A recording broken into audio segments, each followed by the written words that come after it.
Okay, good evening, everyone. Can you hear me and see me?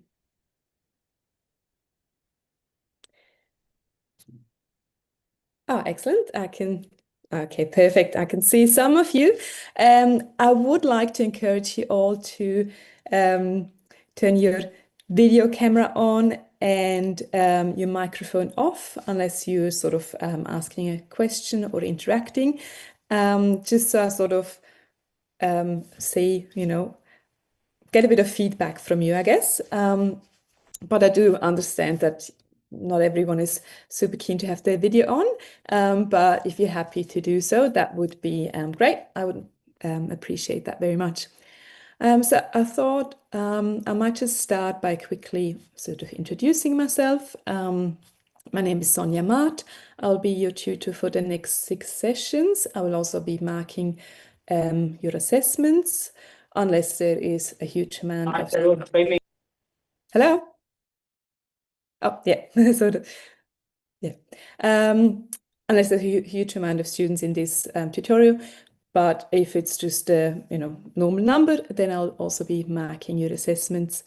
So a bit of a background. This is only my second tutorial at SCU.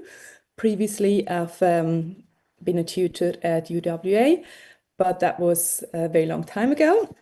So initially, I came over to Australia in 2010 and did a PhD at the University of Western Australia, and this is where I did some of my tutoring. And then after a couple of years in research, I decided to retrain and do a graduate diploma of education, as you guys are doing now. And I've been teaching since 2018 and recently moved down south near Augusta. And that's why I'm now doing a bit of relief teaching and also tutoring. Yeah, so that's me. I would love to get to know you guys a little bit, but I think we're gonna quickly do the acknowledgement of country and then sort of get started. I'm also gonna try talk a little bit about a couple of admin things.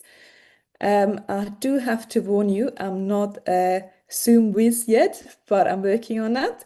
So hopefully there's not going to be too many hiccups. Please let me know if there's any issues, if you don't have, if you can't hear me, can't see the presentation, or any other issues. You're always welcome to sort of unmute and quickly give me some feedback or ask a question.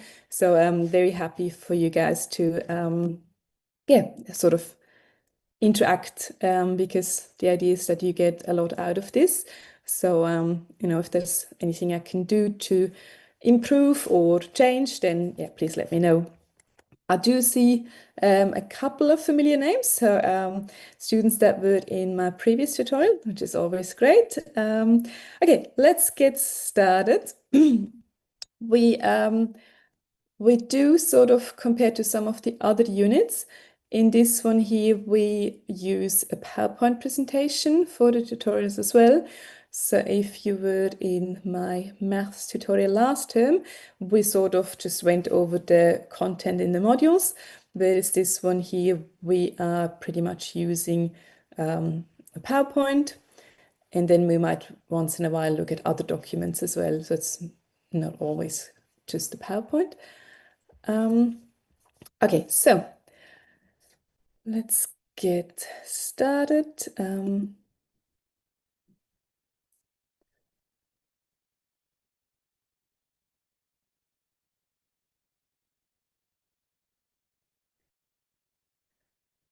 Okay, so you should hopefully see the PowerPoint presentation here. Can everyone see our PowerPoint presentation? Yeah, okay, cool. Thanks so much. Okay, so acknowledgement of country. I'd like to acknowledge and pay respect to the ancestors and descendants of the lands upon which we work, meet, and study. I'm mindful that within and without the buildings, the land always was and always will be Aboriginal land. Okay, as mentioned previously, we would love to have a bit of interaction in our tutorials. So if you're happy to put on your camera, or at least intermittently, also use your microphone every so often, that would be fantastic. Please feel free to put your hand up if you have a question, or you can also unmute your microphone because I might have missed that. So please just feel free to interrupt at any time. So in terms of introductions, I would love for everyone to introduce themselves, but I think I've got quite a few people in the tutorial. So maybe one thing that we could sort of do is make this a bit of a sort of raise your hand, or you know, yep, raise your hand if this sort of applies to you, so I can sort of get to know you all as like a um, cohort, I guess. So in terms of your background, I mean, everyone has already done it, has already studied, earned a degree, so you're all professionals. But I would like to know if you're gonna teach in primary or secondary. So can you please put your hand up if you are if you're training to become a primary school teacher? So maybe does everyone know how to sort of raise their hands or interact in another way?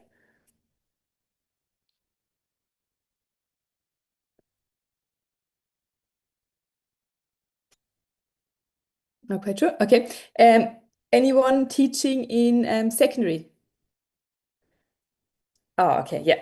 So there's lots of responses there. So that means you probably a lot of you are going to teach in secondary. Perfect. Yeah.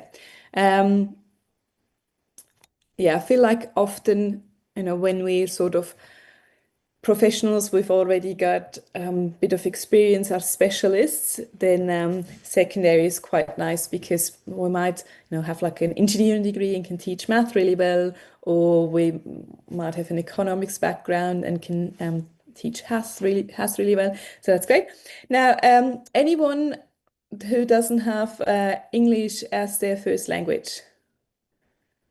Anyone who doesn't have English as their first language?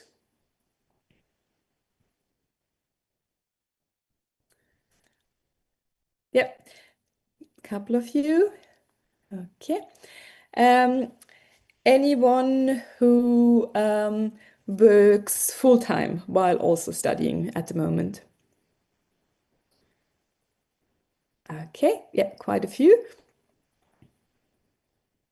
Okay, so that's always sort of you know good good to know, because I know that you're already busy, so we want to make sure we get through the content quickly. I mean, I have to sort of fill both the 2 hours, but I want to make sure that you get the most out of it. So those 2 hour sessions should hopefully help you prepare for assessments. At times, I'm going to try to give you some pointers, sort of what's expected, how I'm going to apply the marking rubric, all those sort of things. Now, anyone who's just doing that one unit this term, and sorry, doing more than one unit this term. Okay, excellent. Wow. Okay, so I assume that everyone is pretty busy, because you obviously got your work commitments, and you've got also your probably commitments at home, family commitments, those sort of things, and then 1 or 2 units. So that's a lot of work there. Um, so you are going to be very busy, but hopefully it's sort of good busy, and you get a lot out of this. Now, I would like to get started. Now, this one here, I'm not 100% sure it will be doing this right. So please feel free to unmute and let me know if this doesn't work. So ideally, you guys are going to put a dot on this map to show me where you are located.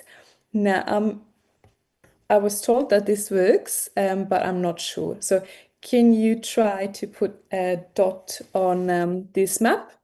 So ideally, let me just quickly check if that, oh, um, there might be some sort of,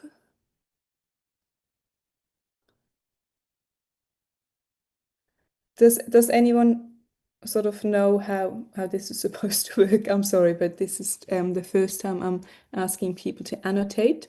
Oh, yeah, okay. Perfect. Okay, so it does seem to work. Okay, but it's yeah. Okay, excellent. Okay, so probably a bit tricky to annotate this properly, um, but I assume that most of you are located in Western Australia because that's the tutorial you're enrolled in, and most people are usually um, in Perth or around Perth. Um, so I am right at the bottom corner there. Um, so this is where I'm roughly located in near Augusta. Okay, so now I'm not sure if we're going to get rid of this. Okay.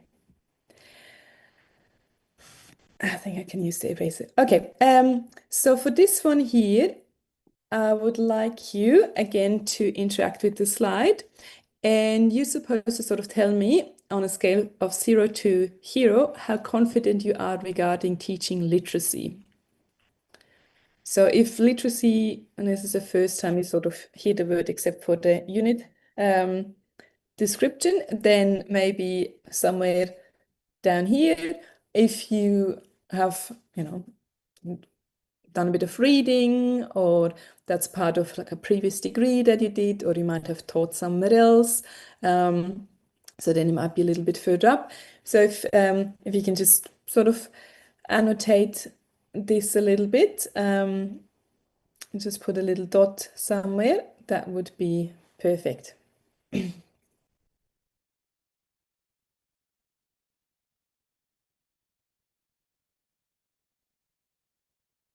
Okay, excellent. Okay, it's probably quite tricky sort of to know.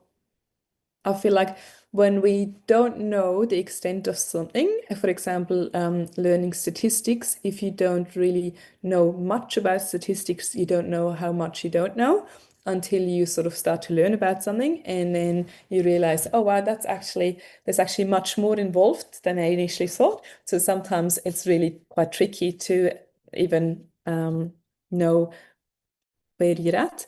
But yeah, thanks for sharing that. I think luckily everyone has room for growth, which is great. Okay, so let's go.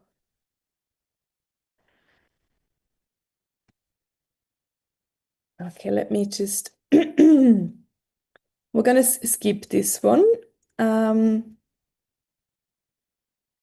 Just okay, no, sorry, we're not gonna skip this one. This is an opportunity, but I need you guys to turn your microphones on, so we can sort of have a chat about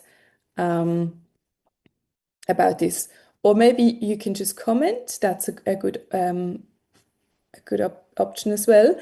So the idea is looking at this picture, we sort of think about what sort of literacy could we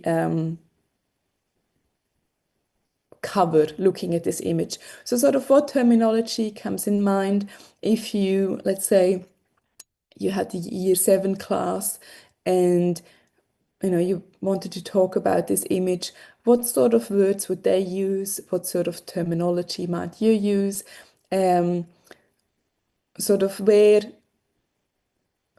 yeah, what sort of terminology comes up, what sort of vocabulary, what sort of literacy would come up when you discuss a picture like this one.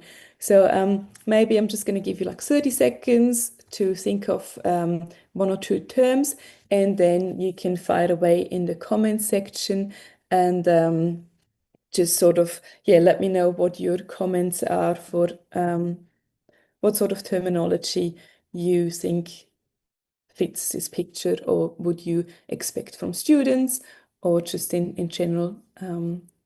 Yeah, what pops into Astro your mind? astronomy. Astronomy, yeah, thank you, excellent.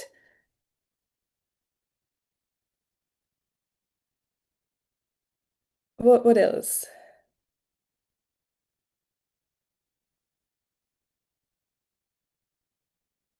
Okay, sorry, for some reason something is not quite working for me. Let's try this again. Okay, yeah. Oh, yeah, got more there. Space sciences, space, Earth, moon, Earthrise, gravity, eclipse, orbit. Oh, nice. There's lots of great ones there. Um, Orbit. Yeah. Okay, excellent. Any others? Descriptive vocabulary. Oh, yeah. Nice. Universe. Excellent. Yeah. Um, okay. So what I also sort of as I guess a science teacher, like I'm mainly science and math trained. So for me, it's also like things like crater, even surface, um, like shadow, light, umbra, penumbra, like sort of like this sort of those things that it's just science terminology that pops in my mind when I look at something like this. There's probably hundreds of words that could pop in your mind when you look at this. Now, what's sort of interesting is when I think of like a low literacy year 7 student, they would probably go moon, earth, maybe ocean, maybe clouds, but they might not have vocabulary for like the surface of the moon to describe that. They wouldn't know of like craters, impacts. They wouldn't know maybe meteors, meteorites, all those sort of things. They Because they don't know a lot of the terminology, they could then maybe not understand the concept of, why is there an illuminated part versus a dark part? Also, like illuminated, that's like a word that a lot of students would struggle with. So quite quite a bit of terminology that is quite challenging for a lot of students in that picture. Sorry. Um, okay. So I'm just not happy with what my computer is doing there.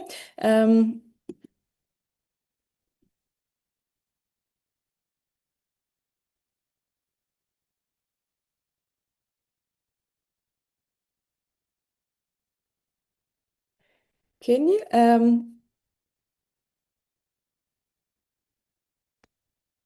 oh, sorry, satellite universe, visual Earth.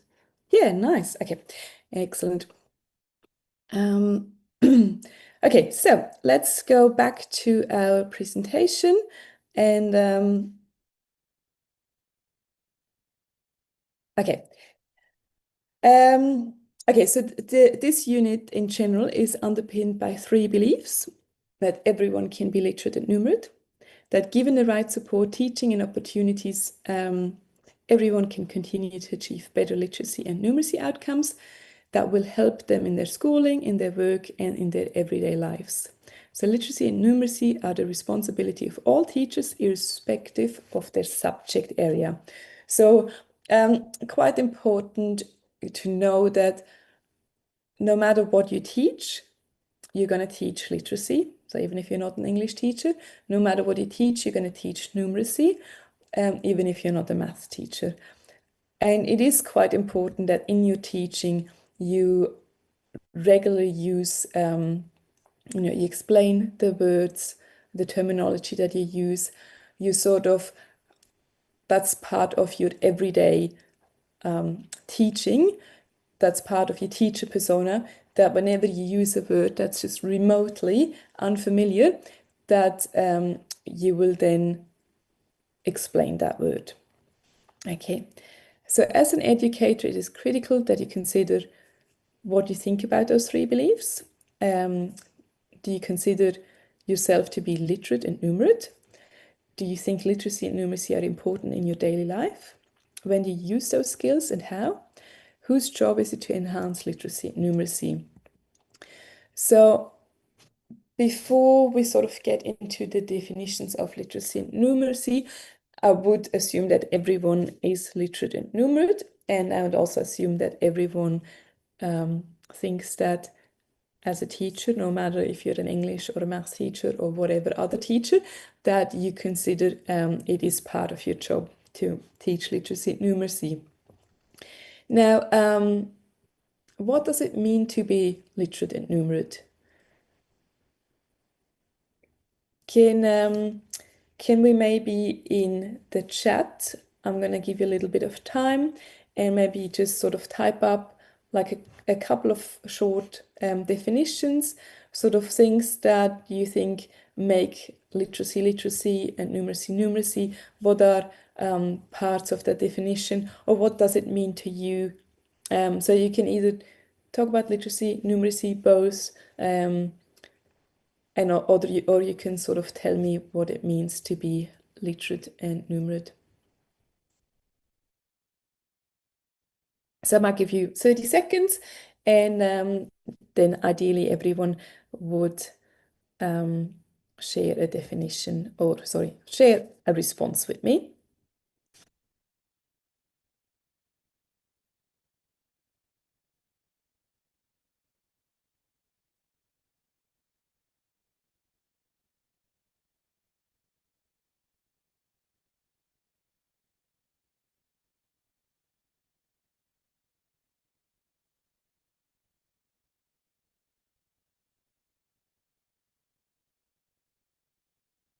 Okay. Okay. Okay. Oh, sorry. Can you please let me know if that happens, if you can't see the screen? So at the moment, I paused it, but yeah, can you please yeah, let me know if there's any issues. Okay, so we've got numeracy is the ability to understand and use वो numbers. आता रहता है ना तो करोड़ हो जाता है And then corrosion we've got numeracy means using numbers in real life situations, and literacy means, yeah, ability to communicate properly. Yeah, literacy, ability to read, write, speak, and understand.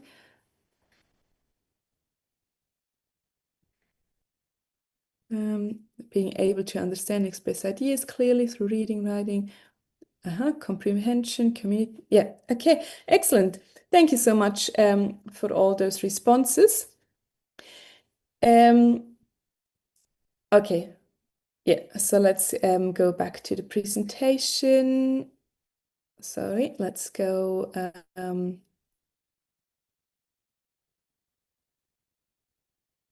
Okay, maybe we do content only. Okay. Okay, can everyone now see the screen? Okay, perfect. Excellent, thank you. Sorry for that. Cool, thank you. Okay, so what does literacy and numeracy mean? So literacy has to do with, I mean, a very basic definition would be the ability to read and write, but it is much more than that. It's also the competence, knowledge in a specified area.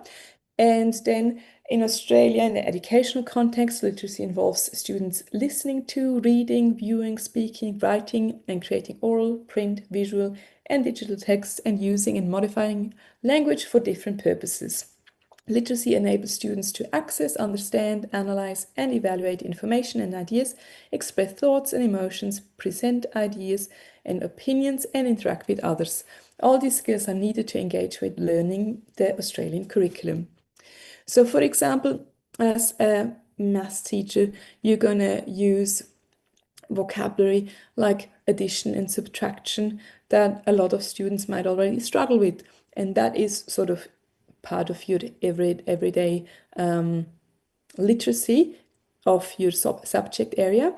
In science, you might have 30 more 30 additional pieces of vocabulary that they might have to learn within the first week of teaching cells, for example. Like in biology cells, there's lots of terminology that they've never encountered in their life before, and you sort of have to teach that as part of your delivering your science content and curriculum. But also it is sort of it's more than that. You also, when you talk about just your normal everyday content, you require students to understand everyday English. So it's not just the content that is part of your learning area, it is also the language, the understanding, the grammar, the nuances that they have to understand for them to be properly literate. Now, numeracy, most of us have a very basic understanding of numeracy. We know it has to do with numbers. Now, if someone is numerate, they might be able to do math in everyday life, quickly add up some things, figure out, which purchase is better, what's cheaper per unit, for like the unit price, things like that. But then there's also more to that. So not just addition, subtraction, multiplication, and division, but also sort of understanding how math applies in everyday life, real world sort of context, because they might understand looking at a statistic on the TV that the axis is off and there's actually not like a 200% increase in theft or whatever in a certain suburb. They might look at the graph and realize, oh, the data has actually only, they haven't shown the bottom part of the axis. We only have a slight increase in crime rates or things like that. So just being able to now work with numbers in lots of different situations. Okay, so I'm going to play you a quick video. Now, I will see if it works in the screen. If not, we might have to change to a different mode. So for some reason, I'm stuck in, yeah, okay. Yep, it's not playing it. Sorry for that. I'm gonna have to open it up differently. Just give me a quick second. I'm gonna stop screen sharing so I can open it on YouTube. Sorry for that, guys.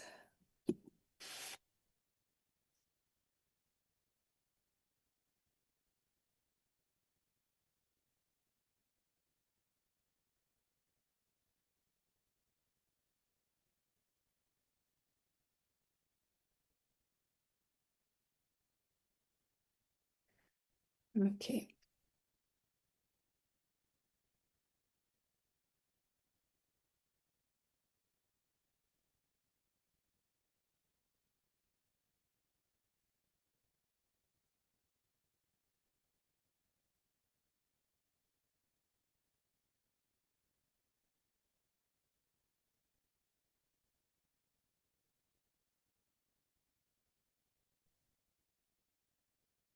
Okay.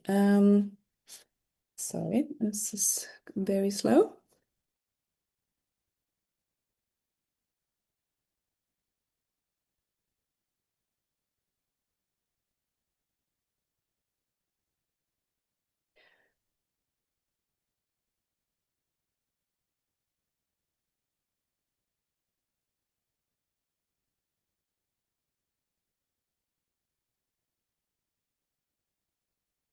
ChatGPT. Okay. I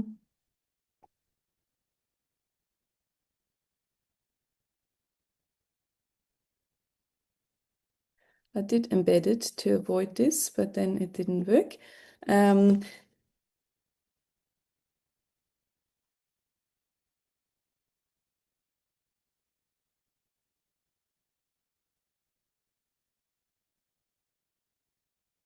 Okay. So I apologize for this. Okay.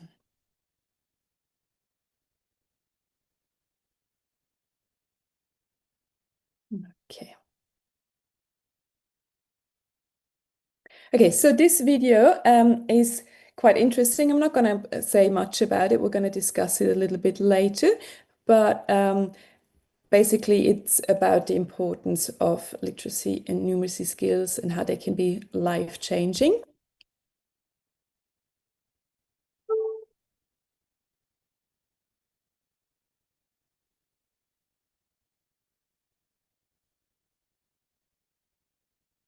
Cancer, heart disease, diabetes. These are considered some of the most serious issues facing our planet today, and justifiably so. According to the International Agency on Cancer Research, over 8 million people are claimed each year due to cancer.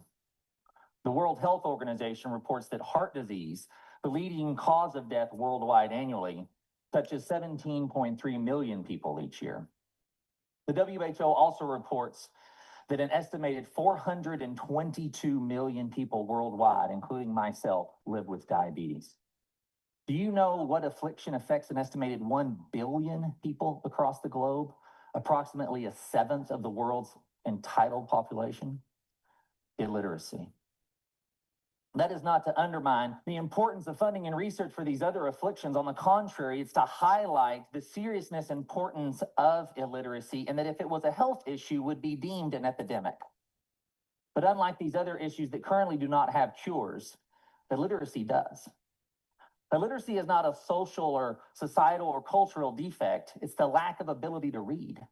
It's a solvable problem. But what is illiteracy? How is it defined? There are many forms of literacy: computer literacy, health literacy, financial literacy, and others. For the sake of today's conversation, we're going to talk about what a bulk of the population thinks of when they hear the word illiteracy: the basic inability to understand or produce written information. Those of us that make our ways through life off of sight words, images, just being able to sign our name, those folks are functionally illiterate. And as vaccines help to eliminate and stop the spread of disease, literacy can help us stop the spread of hunger, poverty, and crime. It is the tool necessary to break those harsh social cycles. The data is telling and troublesome. Students who exit fourth grade without being able to read proficiency have a 78% chance of not ever catching up. 90% of welfare recipients are either high school dropouts or illiterate. 85% of individuals that interface with the juvenile court system are either functionally illiterate or don't read with proficiency. No one factor can so drastically shape a person's chance of success, earning potential, health, and well-being, while helping to break the cycle that leads to daily poverty and struggle, like literacy. There are countless examples of how literacy has impacted a life or changed a community, but I'm going to share one of the ones that I'm at least the most familiar with, my own. But first, a quick survey. And for some, the questions can feel personal, so if you choose not to participate, there's no judgment here. But how many of us, when we were growing up, were on some kind of government assistance, whether that was food stamps or Section 8 housing? How many of us came from a home of either single parent or divorce? How many of us, when we were in grade school, were on free or reduced lunch? The data tells us that about 82% of students that are eligible for free and reduced lunch don't read at proficiency at grade level. 3 out of 4 food stamp recipients perform at the lowest literacy levels. I had all of these factors in my childhood. In fact, I'm the least likely person to be standing before you today as an authority on literacy and education initiatives, being as how I barely graduated high school. And you may be like, whoa, T, wait a minute, I just heard your intro. You were the Texas Librarian of the Year. You have a master's degree. You frequently speak on children's literacy and literature. You're articulate and well-dressed and handsome. See how many will get in there.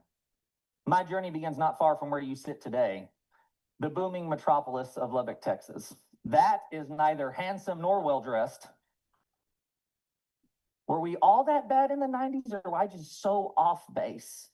And what is with the suspenders and the belt? Where were my pants going that I was so concerned that I needed both?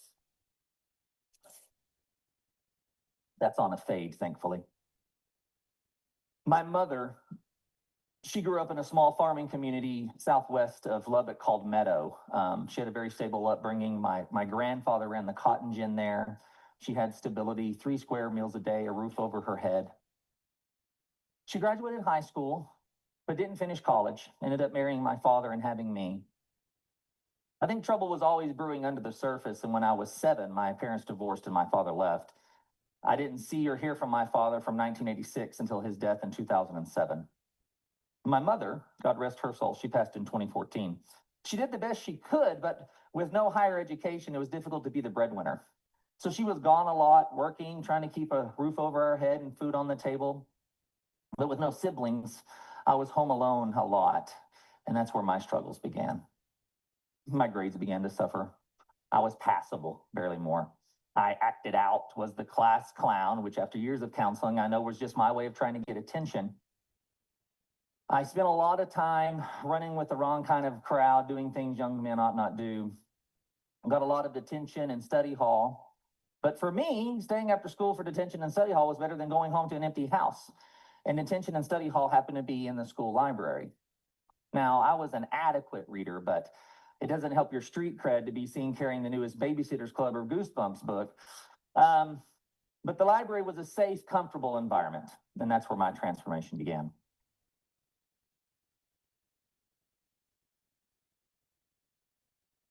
Sorry, we've got an ad. Hopefully, I can skip it quickly. Okay. We can all identify at least one teacher or educator that had a great impact on our lives.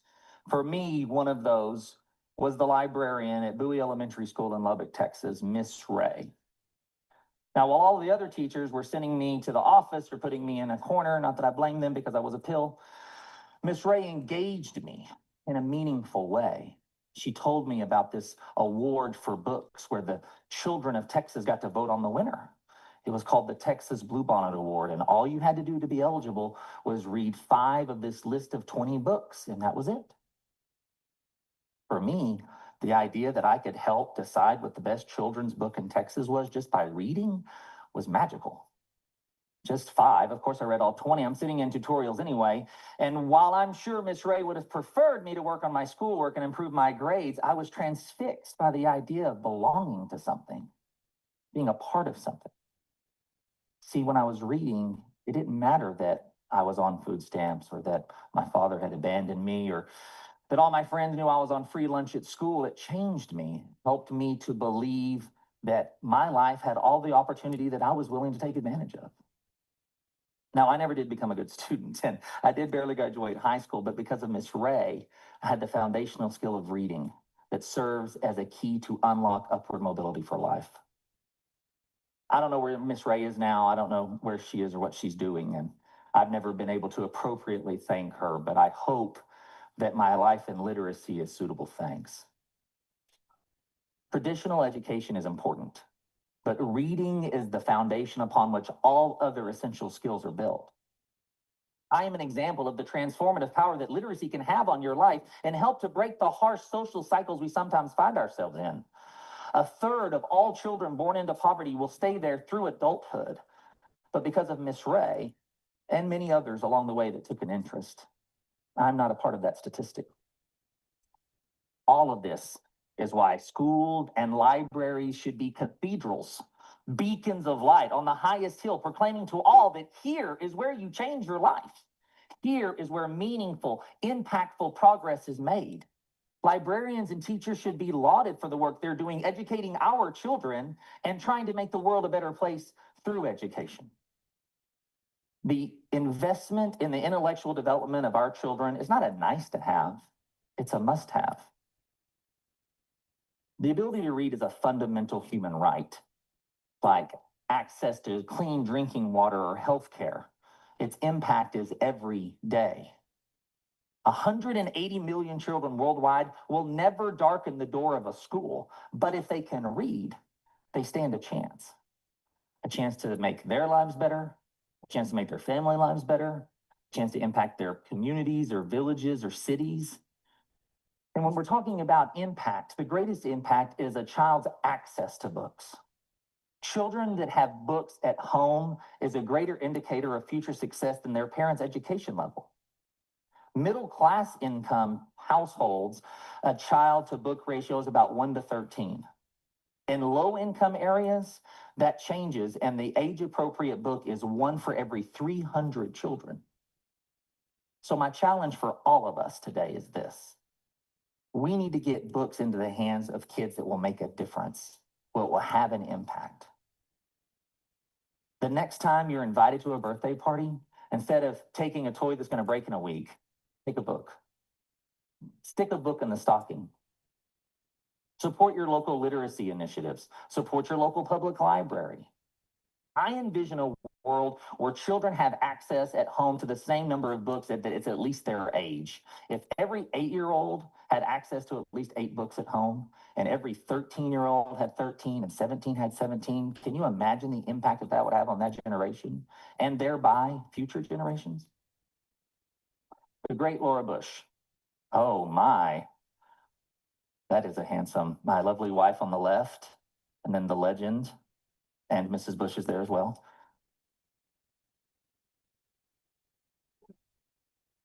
The great Mrs. Bush, who is a librarian by profession and a personal hero of mine, once said that children who read learn 2 things. First, that reading is worthwhile, but second, that they are worthwhile. Literacy is important. Literacy matters. Literacy can make a difference. Whatever the question, literacy is the answer. Thank you.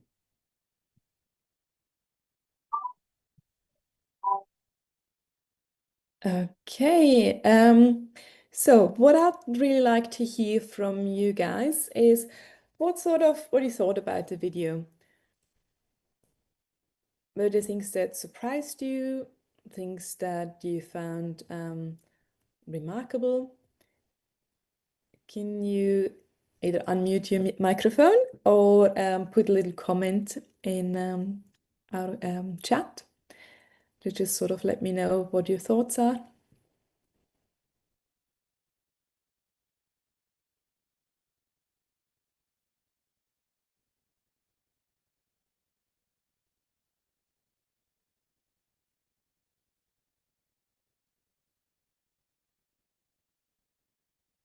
Yeah, agreement, 100%.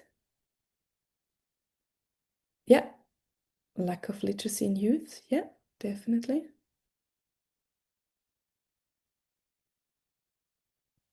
Motivational. Yeah, definitely. I agree with that too.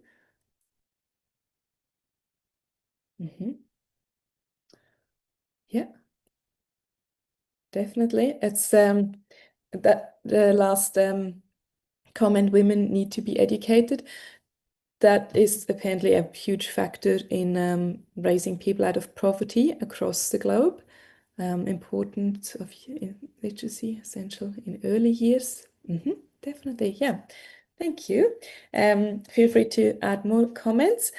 Sort of what I would like to know a bit as well, was there in your life, was there a situation when you realized that either you had really good literacy numeracy skills, let's focus on literacy, really good literacy skills, or that you actually didn't even realize how important literacy skills were, or sort of was there like a key moment in your life when you realized, oh wow, there's actually, literacy is a real thing?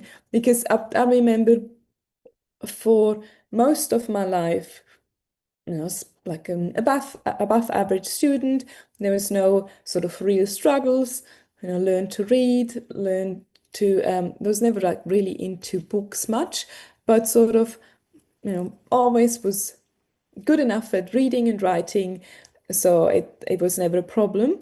And then I think the first time I really struggled was reading a scientific journal article. It was, I think, in my second year at uni studying biology. They gave us journal articles, and it was like a completely different language. Even before, in middle school, going to middle school in Switzerland, we obviously had German as a language in my area, but also learned French and English, and I did Latin as well. So I was exposed to different languages, and there was always a bit of a struggle. But the first time when I had to read a scientific article, I realized how complex language can be and how difficult at times it is to make sense of a sentence. And that sort of helped me understand how it must be for other people that's really struggle with reading. And for them, it might be, like a normal Harry Potter book or something that they can't make sense of it, or it's really quite difficult. They read a sentence and they have to think about what the sentence means. And then like later on in life, when you sort of do your first tax return, there's language in there that you've never used, and you might have to decode some of this. And only really being exposed to those challenges made me realize how difficult it is for other people that don't have, let's say, above average literacy skills. So just sort of wondering, was there a point in your lives when you realized, that there were challenges, or you might have seen those challenges in someone else, might have helped someone read a document and realize that for them it's quite difficult to make sense of some of the languages, or that they might have understood all the words but found it really difficult to figure out what it all meant. Okay, we got one comment. Non-native English speaker, understand how challenging even basic communication can feel.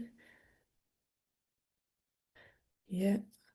So as a lot of us, I think we might have learned English a while ago, but some of us, for us, it's not a first language, and then there's limitations to that.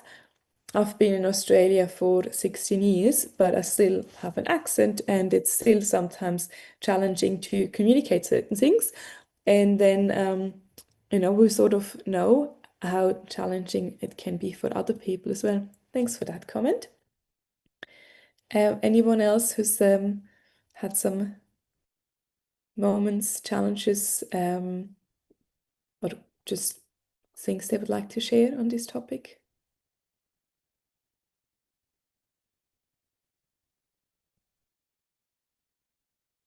Okay. If not, then we're just gonna go to our next part. I might just turn my camera off for a moment, so it's a bit easier to just go to the PowerPoint. Okay, so this next one here will be a group activity. So let me just screen share. You are in your groups, so I'm gonna have to show you what you're gonna have to do, and then we are gonna quickly, sorry.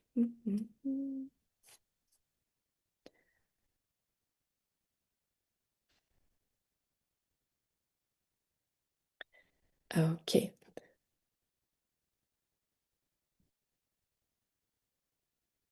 Okay, I hope you can see the screen. So this is going to be an activity that you're going to do in groups.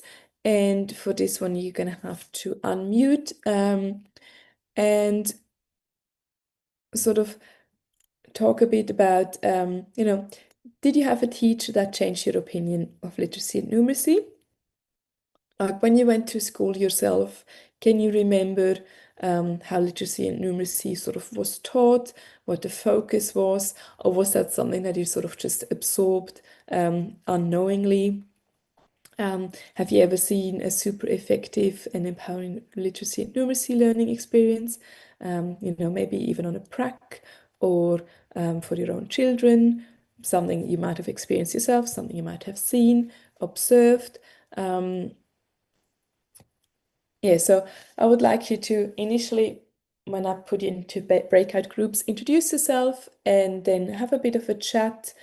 And then we're gonna make this, let's say, 8-minute activity until 8 o'clock. And then hopefully, some of you can share a little bit about this a little bit later. Okay, I hope everyone is sort of clear on how this is going to work. And then I'm just gonna put you into breakout groups. So there's gonna be, 5 of you in each of the groups. Okay. Okay, I'm just gonna open all rooms. Hopefully that is going to work well. Okay, so you should have been invited to join one of the breakout rooms.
Okay, so some of you are already back, others not just yet, which is fine. So what I would like to do is just nominate some of you to then kind of tell me what you discussed, what others discussed while you were in your breakout room, and just give me like a 1 or 2 sentence summary. So I've sort of just written down one name per room, and obviously I don't know you guys yet, except for Sunidhi. But so I just picked one name per room, and I would like you to sort of share with me what you what you sort of discussed while you were in your breakout room. Any anything you yeah you found interesting. So can I please, and forgive me if I don't pronounce your names correctly, Tenema or Tinema from Breakout Room 1, can you please give me a quick sort of, summary of what you guys discussed in your breakout room? Yes, Emma, are you hearing me? Hello?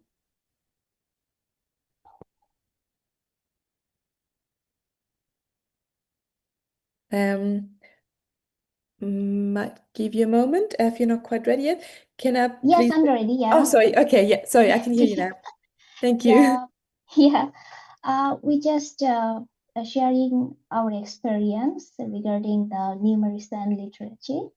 Mhm. Like from my point of view, when I was in my school, I found numeracy more harder than literature because I'm very bad at numbers.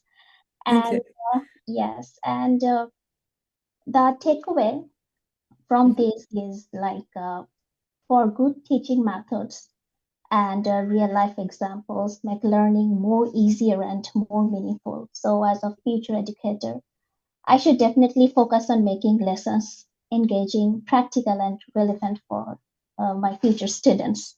Yeah, that's a really good one. Yeah, thank you for that. What are you going to teach? Do you be happy to share what are you going to teach after your graduate diploma?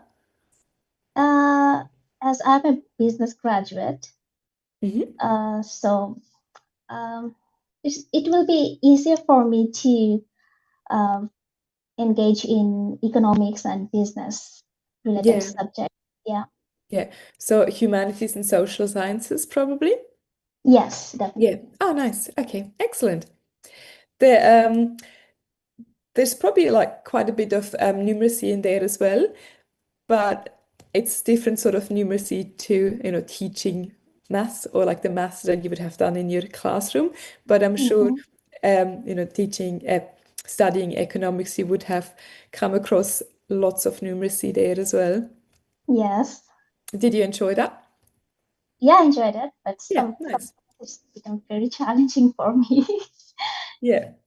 But I think sometimes that's sort of good when we have like those experiences to then it helps us teach things because we might understand the thinking process more.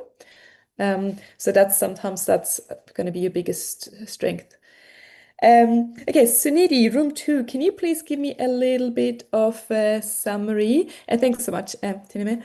Can you please give me a bit of a summary what you discussed and what you sort of took away from it? Where's Sunidhi? Huh? Oh, Mandeep from room 3, would you be happy to share what you talked about?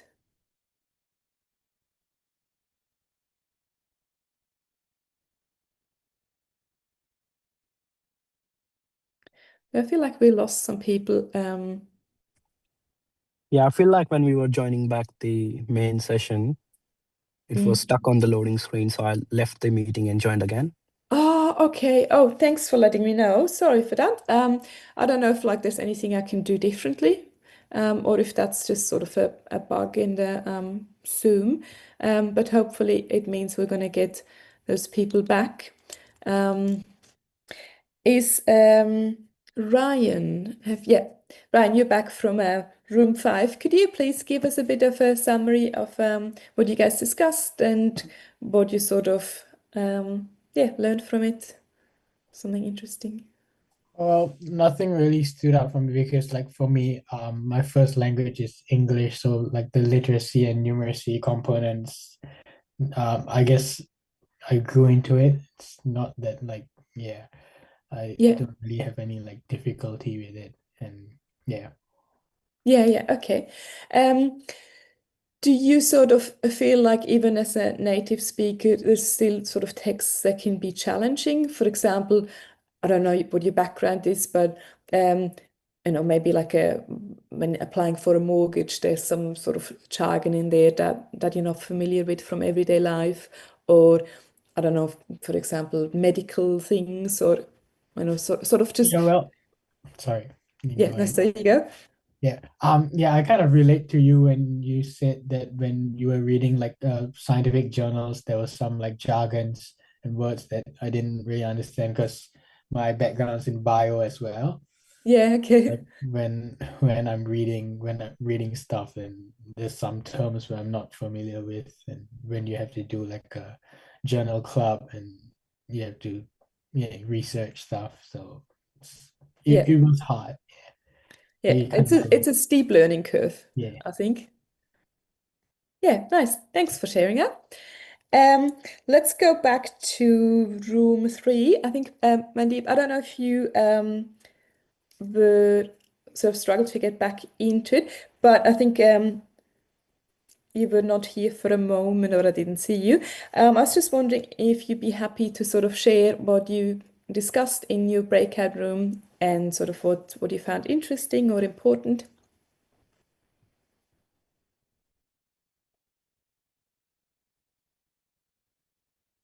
Hello. Hello. Hi, sorry, can you hear me? Yes, I can hear you. Yeah, I Thank you. didn't join that, sorry. Not much, we just like discussing like literacy, how it gonna like help and how gonna teach us. Like I'm from science background, I'm gonna teach science. Oh, So yeah, nice. basically how it gonna help because literacy is like very important when it comes to science because science vocabulary is a bit different, like not everyone aware in that. Yeah. So that's what mainly discussed during that. Oh, nice. Okay, excellent. What's your background in science? I Biology, done physics? bachelor. I learned bachelor of science, Yeah. major in physics. Oh, nice. Yeah. Excellent. Okay, cool. Thanks for Yeah. that. Yeah. Did you, yes, so Needy was I think in room 2, but I can't see her unless I miss you. Then maybe Vinay from room 4. Okay. Would anyone like to volunteer from room 2 or from room 4 to sort of tell us a little bit about what you discussed?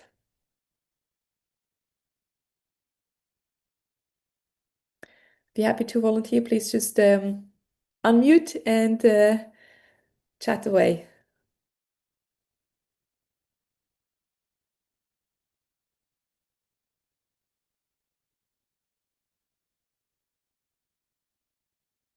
Okay. Rahul? Hi, how are you? Okay. Oh, Hello. sorry, yeah, you can go first, Himanshu. All right, so I was in room 4, I Oh, yeah. think. Thank you.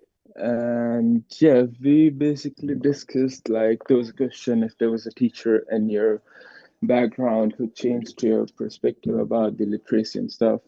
Well, for me, since I'm from India, they have a different type of education system there. So Yeah. mostly I learned about literacy and numeracy by how many slippers I got from my mother for not doing it correctly. Okay. But for my teammates, it was a different story. They talked about some of the teachers who helped them to grow with the literacy and numeracy by showing them more examples and stuff. And I have a background in cybersecurity, so I will be teaching technologies for Oh, nice. secondary. And Excellent. even in technology, my focus will be towards digital technology. So there a lot of digital literacy and numeracy comes in, right? Yeah. And uh, my focus will basically be just the way I learned it from EDUC5003 University lecturers. Yeah. They showed many um, examples and different kind of elaborations and helped me throughout my journey. That's just how I'll try to be for my future students, Yeah. hopefully. Okay. Oh, nice. Yeah. Yeah. So that's sort of really interesting comments as well, because I think everyone brings a different experience to becoming a teacher. So some of us might have had teachers that used lots of different interesting strategies, and others might have had teachers that were sort of old, set in their ways, more sort of monotonous, or sort of the motivations as well that we had as students. And it was your motivation to um, do well for your own sake, or not to get slippers, or sort of what was how did you learn this? And there's so many different factors that go into that.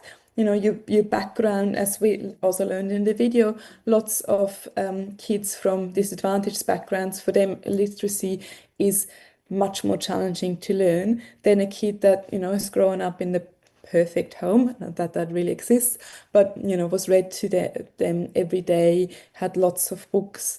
Like I have a 3 and a 5-year-old, and they probably have like at least 40 books. So they're, sort of already quite privileged. And I can't even think how it would be to grow up without any books in your house. So yeah, very sort of different how we get into this, or how our students get into this, but also us as teachers, what our backgrounds are, how we learned those things, how we're exposed to them, and then, what we're going to do with those experiences. And then with the cybersecurity background, I think you would have a different viewpoint on language as well, because the coding language, that's also sort of, you have to be literate in that world as well. So, that might be your second, third language that you've learned there too. So that will help you understand literacy more as well. Okay, sorry. Raul, would you be happy to share what you discussed in your breakout room? Hi, how are you? Hello. Yeah, we were discussing about how we were in literacy when we were in school as a student. Mm-hmm. So when I was a student, I felt mathematics to be easier, but literacy was somewhat challenging for me. And my written communication was good, but when it comes to speaking, I was very nervous and decide not to speak up when Yeah, teachers are teaching in the class, while other students were raising their hands and asking for questions. yeah, But I used to do a lot of homework though, and I was lucky that my mom used to check on me what I have done in the school every day, yeah, and she did it until I was in year 8. But I was always very motivated to get good scores, so I nice. used to do a lot of study, self-study, and then go to my teachers next day and ask for questions what I didn't Oh, nice. understand. Yeah. Oh, excellent. Oh, nice. And like you said, there are different disciplines and different vocabulary related to them. So Yeah, I'm still discovering new words. For yeah. Oh, example, in the university, I have learned a lot of new vocabulary. I have IT background, yeah, and when I was studying, I used to work in fast food. I learned a lot there. yeah. Wi- Nice. Yeah, and then now I'm working in a library, and I'm learning new things related to the library, and now Yeah, in teaching. So every day we are learning more and more new literacy terms. yeah, definitely. And I think it's sort of beautiful that we'll never know all the words. We'll never understand, like for example, teaching teenagers, they've got a completely different language. And at times I actually have to go home and sort of Google, like, why is this funny or what does that mean? Because, they sort of got their own language, their own vocabulary, their own sort of mannerism as well. And That's right, yeah. there's always more to learn, which keeps things really interesting, I think. Yes. Literacy is something that is evolving and it just keeps changing and you Yeah. have to keep up with it. Yeah, Yeah. which is really hard at times. Yeah. Thanks. Thanks so much for sharing. Really appreciate that. So I'm just gonna go back to the PowerPoint, and I might turn my camera off, so it's a bit easier. Oops, sorry. Okay, so we can, I think, skip over this. I think we're all aware of how many people are considered illiterate, and there's obviously huge differences between how literate or illiterate someone is. So it would probably be quite difficult to clearly describe what's the boundary, what makes someone illiterate. But there's a lot of people that may be able to read some very basic, some words, or as he mentioned in the video, the side cards. There might be things that they can read, like house or whatever. I've heard of someone who was like delivering, sort of postman delivering post, and he was illiterate, but he could sort of remember how like words looked. So then he was still able to deliver all the mail, but he could not, he couldn't have read anything that he actually delivered, because he just sort of had like photos of the names in his head, and he sort of, the sight words, he remembered how it looked and he knew where it was and he could do his job, but he actually couldn't read properly. And I thought that was quite interesting. And I think some people have sort of, they're illiterate, but they have developed tricks to also mask this. But imagine if you have to, sign a contract and you're not able to understand what you're actually signing. And I think a lot of us, do sort of sign things without reading them in detail, but we know that when it's really important, we can read the document and understand it properly. So as mentioned in the video, parents with low literacy and numeracy levels might have problems reading to their children and helping their children with their homework. Low literacy and numeracy can be intergenerational. It's actually sometimes quite shocking, depending on where you might work in the future. In certain areas, you will really encounter children that cannot read and their parents can't read, and it might be like generations back where no one can read or write. Some of us might be the first one in our family with a university degree, but they might be the first one in their family who can sort of read at a year 3 level. When I worked at a school in the northern suburbs of Perth, it was sort of a socio-economically lower area, and had one student that I assisted him in a different classroom, and he asked me to write down, do you like, and it was some sort of computer game, and he wanted to sort of write a note to someone else in the class, but he couldn't actually write any of those words. So, like, do you like, let's say, Minecraft? That is 4 words, and he couldn't write any of those words. And it was sort of quite shocking to realize that some kids actually make it to high school without being able to read or write, not even at a year 3 level, sorry. So that's sort of quite shocking at times. So in developed countries like Australia and the United States, there's still, students leaving school with very low reading levels or without the ability to read, and also without the ability to undertake basic mathematical calculations. So the impact of this could be worsened because adults with low literacy and numeracy skills may be trapped in lower income work or extended unemployment, limiting their access to additional educative support and resources for their children. So quite often, parents with low literacy and numeracy skills might not have finished high school. They then are very limited with their employment opportunities. Also, if they get employment, it might be very low pay, which then means that a disadvantage gets passed on to their children. I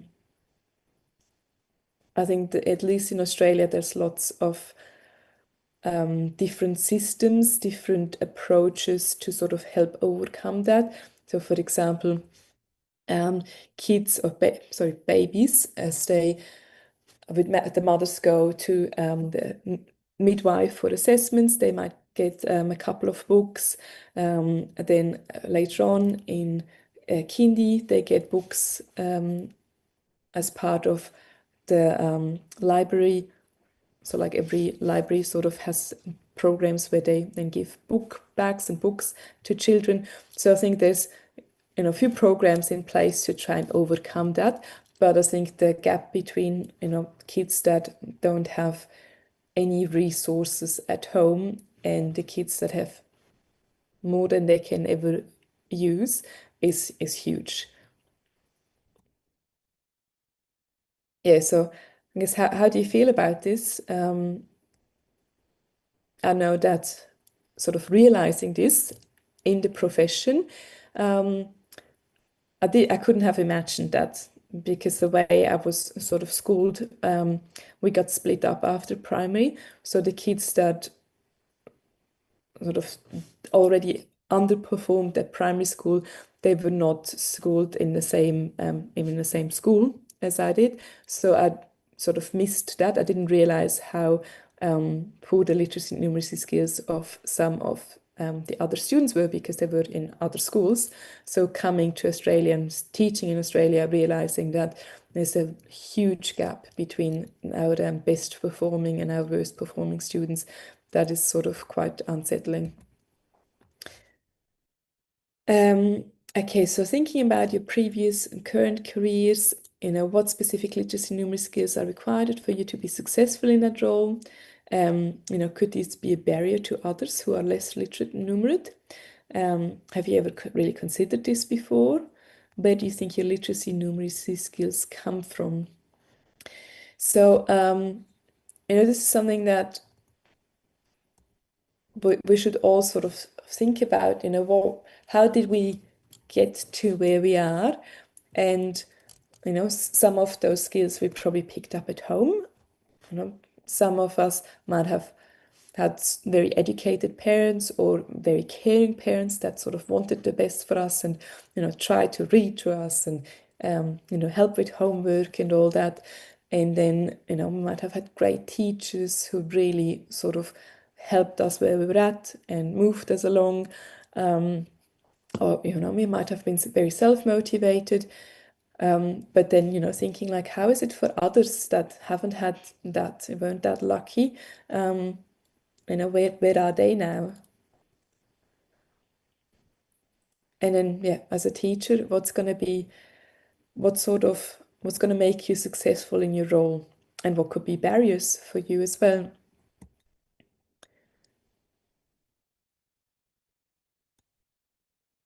Okay, so this one I quite like. And ideally, we would get a few of you to sort of volunteer to have a go at this. Is anyone sort of pretty confident that they can explain the difference between those four sentences? So there's eats, shoots, and leaves. Now there's commas in different places, which changes the meaning. Would anyone like to sort of tell me how they're different?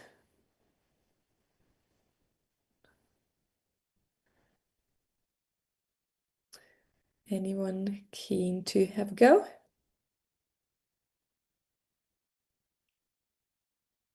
Oh, sorry.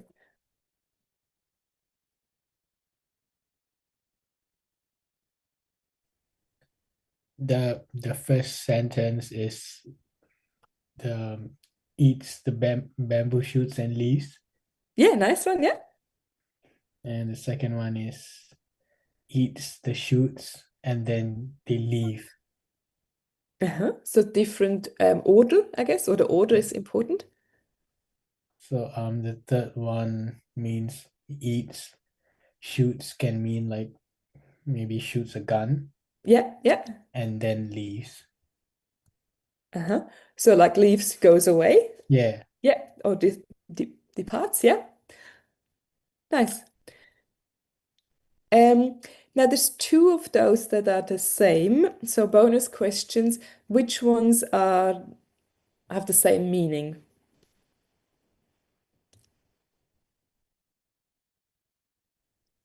The first two are same. It's actually the third and the fourth, because this is just like the Oxford comma that you can put in front of the and or not. So the third one eats, shoots, and leaves. So eats and then shoots something and then leaves. So they're the same. So What about the yeah. first two? They also look the same. Yeah, so the second one, it would be sort of it shoots and then sort of almost like a break and then leaves. So the second Right, one, yeah, got it, yeah. yeah, the second one leaves is actually a verb, and then for the first one, the shoots and the leaves are like bamboo shoots and bamboo leaves. So yeah, it sort of changes even from like a noun to a verb. Which is quite interesting how the English language can do those sort of things. Yeah, so in that case, commas make a huge difference. Okay, this one I struggle to read aloud. So they're there with their hair. Who has hair like a hair? Yeah, very sort of confusing. Lots of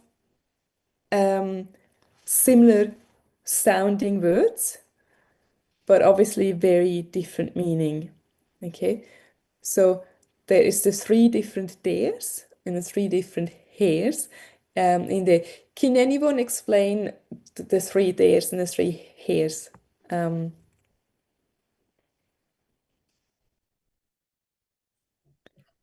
The first one is they are, like Yeah. short form for there. Uh-huh. There means like at the place. Yeah. With there means their hair means um like like an inheritance, like their own inheritance. Uh-huh. So there is sort of possessive. It Like indicates that yeah, like it belongs to belongs to someone. them. Yeah. Yeah. Excellent, thank you. And hair. Their hair means like inheritance, like the first one. Yeah. And hair means like the thing on your head. Yeah. And hair means rabbit, like a form of rabbit. Yeah. Thanks. Excellent. Nice one. Yeah. So when you sort of hear it, it sort of sounds exactly the same, but they're obviously different words with a different meaning. So we've discussed all of this. Some of us might have had some difficulties with words like this. I remember discussions with other people who are not native speakers about, how you would know if it's like a flour, like, the flour that smells nice, or flour to bake bread, because the words like really sound the same. So, some of those things Yeah, exactly. Yeah, homophones. Thank you. So some of those things are quite. Oh, sorry. How do I?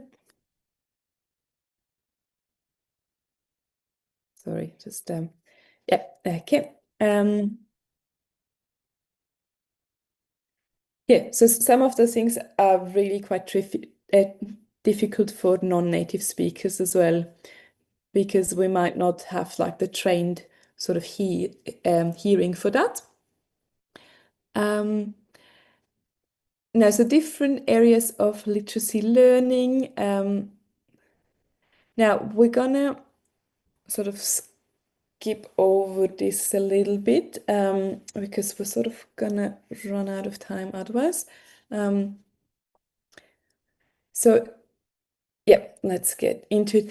Now, looking at some of the data, literacy and numeracy, I assume that everyone has heard of the PISA studies, where internationally in every country a certain number of students get tested in their literacy and numeracy skills, and then they sort of publish this study, and then every school or every education department across the world then looks at the data and wonders why they're not scoring better. Now, some countries consistently score really high. For example, Singapore is usually a really high scoring country. Australia is sometimes, I feel like, almost surprisingly high, considering that there's a fairly large amount of students that still have quite low literacy and numeracy skills. Now, would anyone like to comment on those values that they see? Sort of, is anyone was anyone schooled in Singapore or overseas, knows a little bit about how their country performs compared to other countries? Things that you think that your country did really well or not so well? I was born and grew up in Singapore, did high school and primary school in Singapore as well. Oh, nice, yeah. Yeah, but I can tell you like the stress levels are extremely high. So Yeah, it's like a price to pay for, I guess. You get for high those score scores. for, Yeah, high score for literacy and numeracy, I guess, but then you also get your stress levels high. So yeah, yeah. Do you so like just I mean that's not super relevant to this, but do you feel like this is like what is it, like a cultural thing? Is it sort of that people just your parents sort of expect you to perform really well?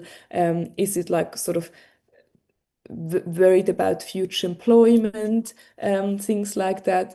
Sort of what are the drivers there?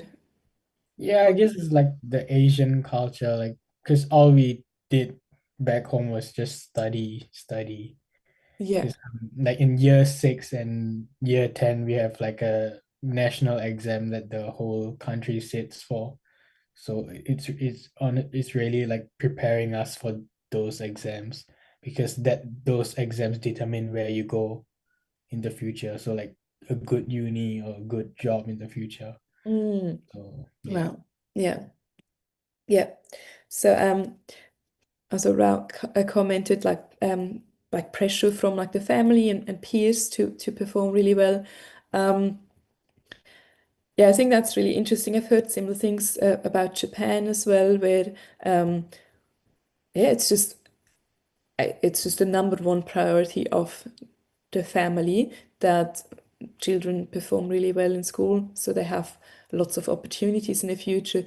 And I think sometimes that's almost a little bit lacking in Australia. I mean, it obviously depends, where you go. There's schools where there's a lot more pressure, and then there's areas where the families, they're so busy with just managing their own lives that they don't have the energy to check what their kid is up to. But there's a lot of kids where there's not a lot of pressure at home to do well. There's not a lot of pressure at home to study for tests. Parents might not know, if there's like upcoming assessments, even though we email them, we put notices on Connect or Compass or whatever platform is used. So even though we communicate things with parents, in the past at certain schools, I would send out a notification that students have an assessment, and then two parents actually looked at the notification. Or, you could see that only like two students downloaded the revision resources. So, I think there's two sides to this. Like there's a spectrum. And I think some countries there might be too much pressure, too much stress for the students, but then also there might be like not enough stress in some areas, or not enough, sorry, pressure in other countries for students to do well. Because I think the expectation should be that you try your best. So parents should expect their kids to try their best. And also kids should sort of have some sort of ownership. And yeah, oh, sorry, did you want to comment on this?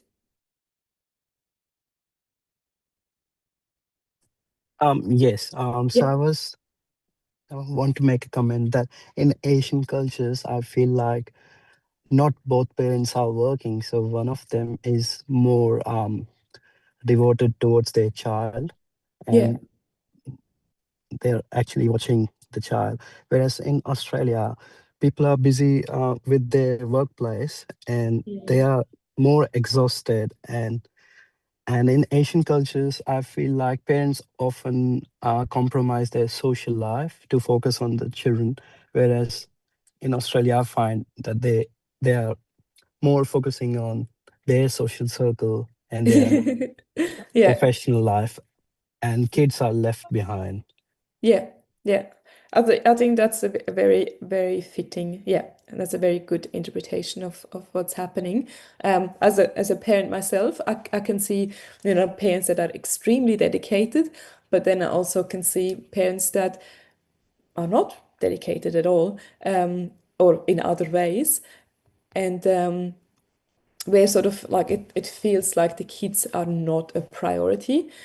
And yeah, it's really quite sad, because then as a teacher, your impact is also sort of reduced, because if you know that whatever you do, there's no backup from home, because they're too busy or have other priorities, your impact is limited, which is quite sad. Okay. Now, so one of the things that we're supposed to do with this slide as well is, sort of discuss what numeracy and literacy skills are involved. There's obviously numbers there, score going up, score going down, OECD. That's sort of an acronym that a lot of people would probably, have no idea what it is. So, there's always a lot of hidden, coded language as well. But most of us would definitely look at the bars and realize, okay, Australia is in between OECD and Singapore. So that would probably be something that's sort of obvious to most. And then even things like, 88 PTS, most of us would go, okay, that's obviously points. But for some people, that might not be something that they see right away. So there's sort of, a lot of code in documents like this, that if you're not used to it, if you're not, literate or exposed to it enough, then you might struggle with the interpretation of this. And this seems a fairly straightforward document, but sometimes the more you look at it, the more you realize, oh, it's actually not as easy as it seems. Okay.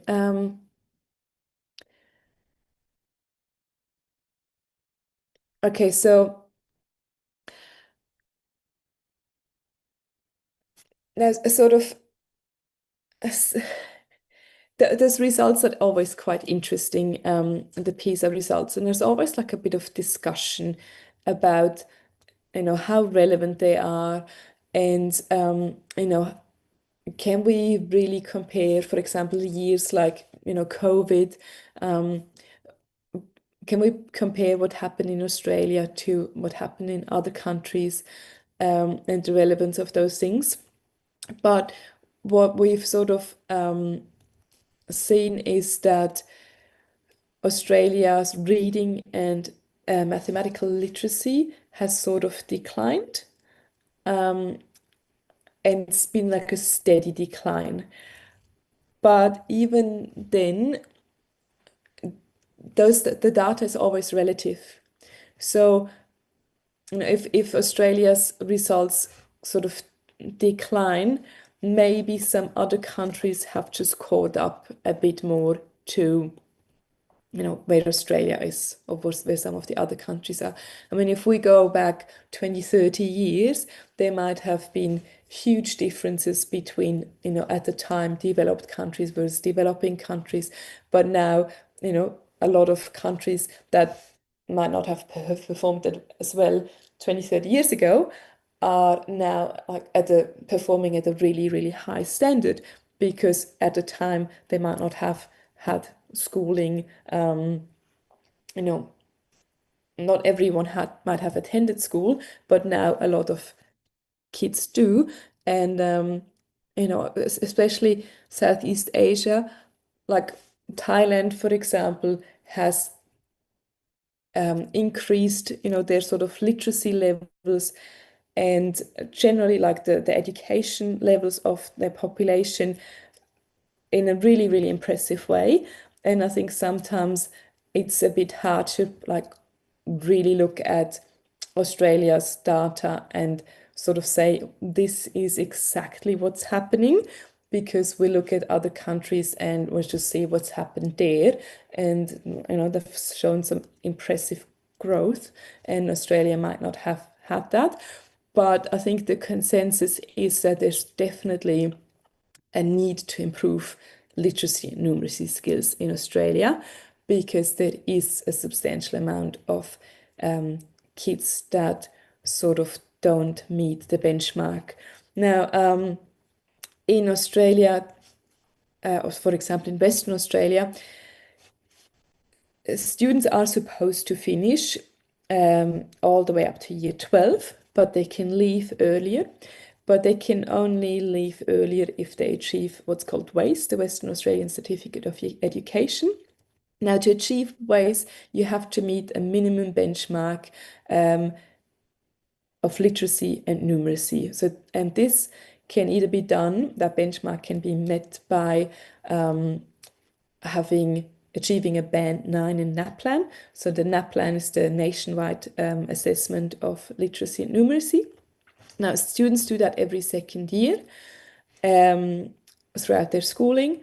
And then some students, for example, in year 7, they're already really competent at reading and writing and numeracy as well. And they might achieve a benchmark 9. So they're performing at a year 9 level in year 7. And they sort of, by achieving that benchmark, the band 9, that means they sort of qualify for the Western Australian, or they met that aspect of the Western Australian curriculum of education, the certificate of education, which then means, they got the tick for literacy and numeracy. And then there's students that in year 9, they still don't meet that. So in theory, they can't graduate from high school because they haven't met that. So if that happens in year 10, they get the chance to sit OLNA. There's an online literacy and numeracy assessment. And then if they don't, they can have like 4 attempts at doing that, or even more if they start earlier. But pretty much every term in year 10, they can sit that assessment, and then hopefully by the end of year 10, they've met that. And then if they've done all the other courses as well that they have to do, they can then graduate if they wanted to. Or they can leave the school with the Western Australian Certificate of Education.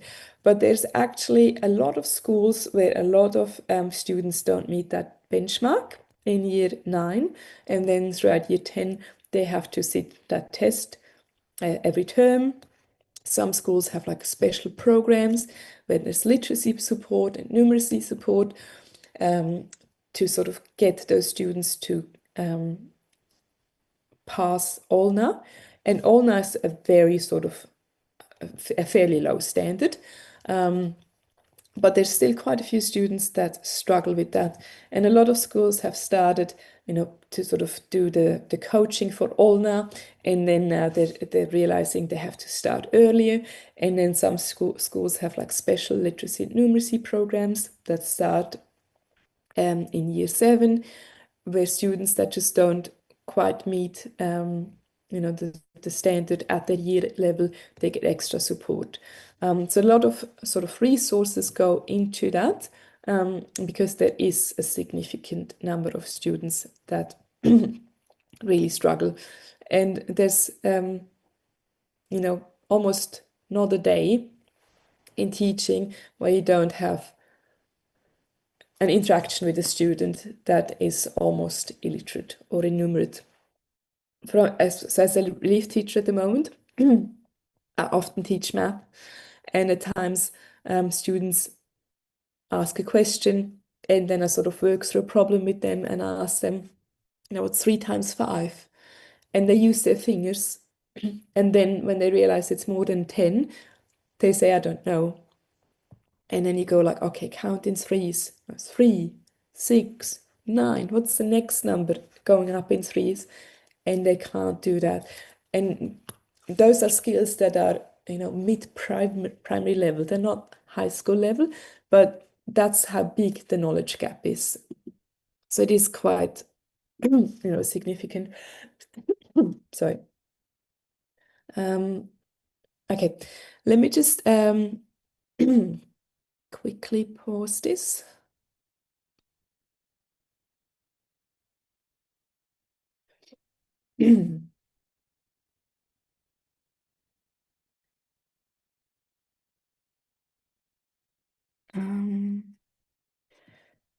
Okay, so I'm just gonna have to, because I'm a bit mindful of time, I think I'm just gonna have to skip a few slides because we are not quite where we should be.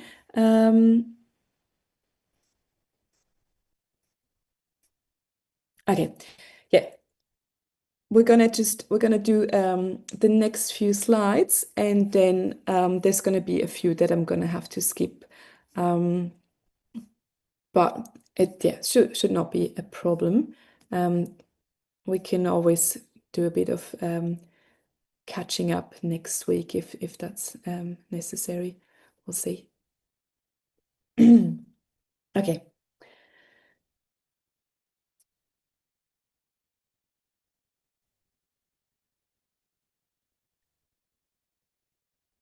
Okay, so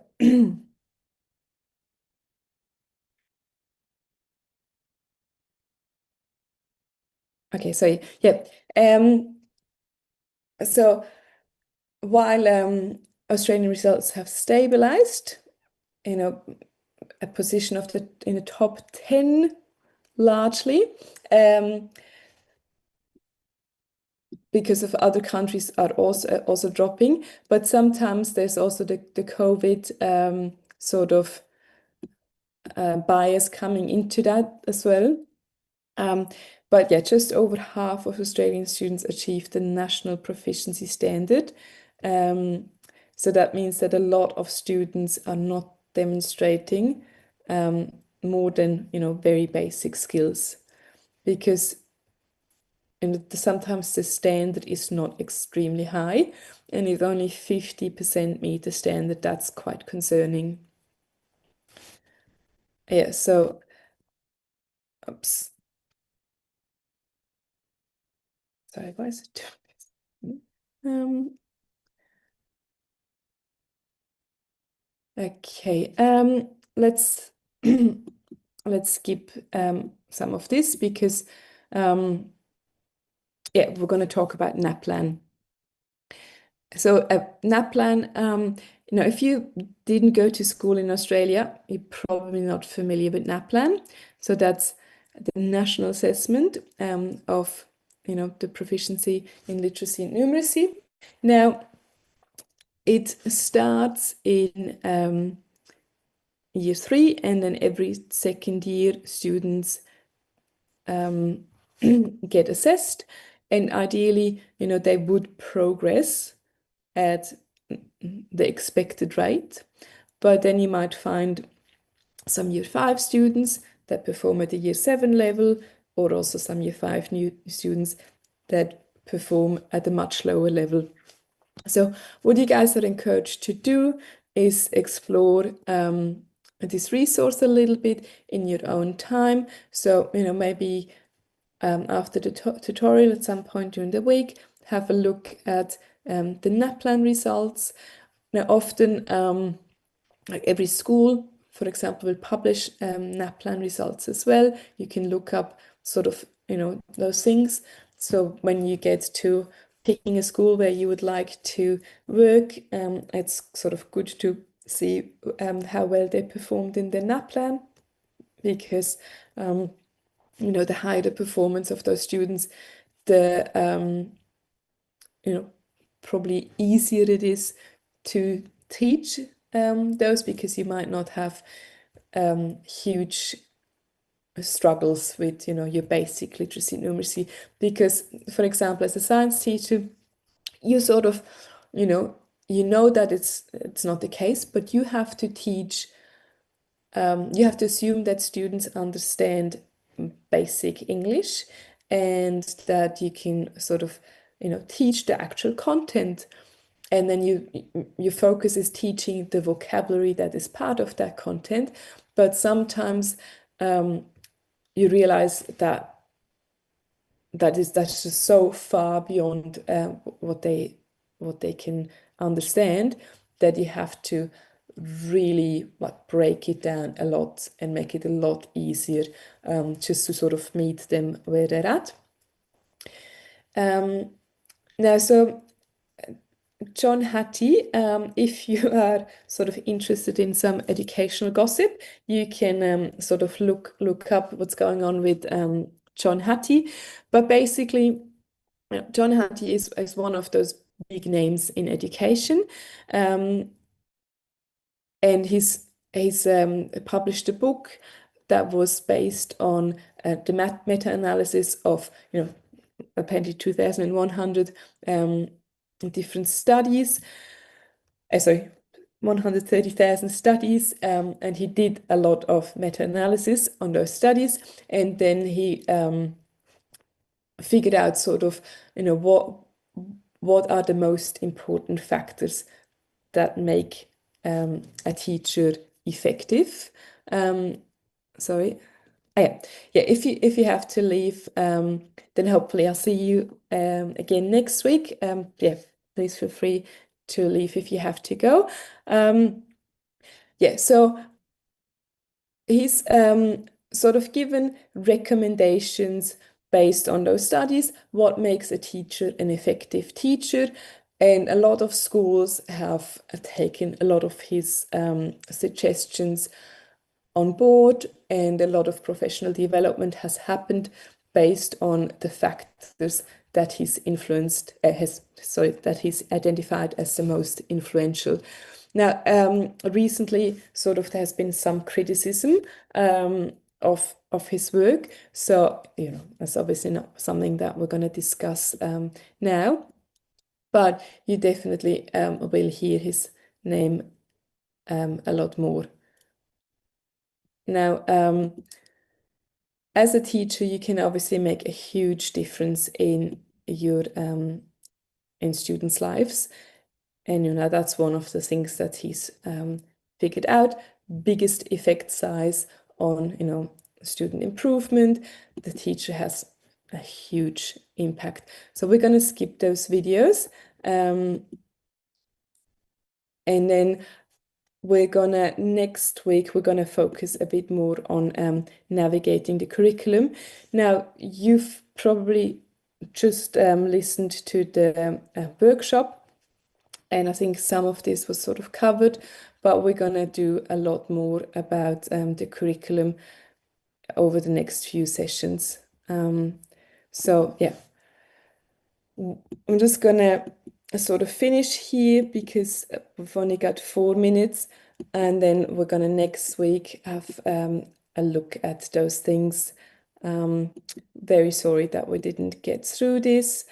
Now, does anyone have like a question, or would anyone like to sort of you know make a comment, ask for clarification, or anything else that we sort of should chat about before we finish up?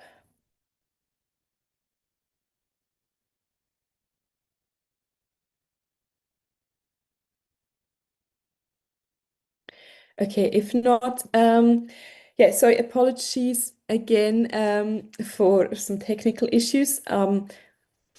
During my last tutorial, I didn't actually use PowerPoint. So we just screen shared, and that seemed to be a little bit easier, but I will get my head around it. I will do some professional learning over the next few days to make sure that I'm more capable next week. Thanks so much for everyone's participation. So it's 9 o'clock.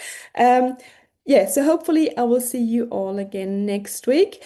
And hopefully, as we go on with our sessions, everyone also, feels confident to turn cameras on and participate, because, it's also about, your input, and then we're all going to get more out of it if everyone sort of participates. But as we go, we will sort of get to know each other a bit better, and yeah, and you hopefully will be quite happy to contribute. Yeah, thanks so much, everyone. Really appreciated having you, and I look forward to our next 5 sessions together. Yeah, I'll stay on here for a couple of minutes if anyone has any more questions.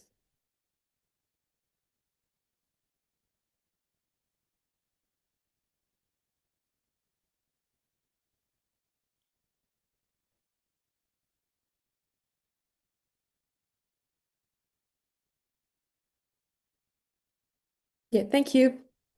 Thanks, guys.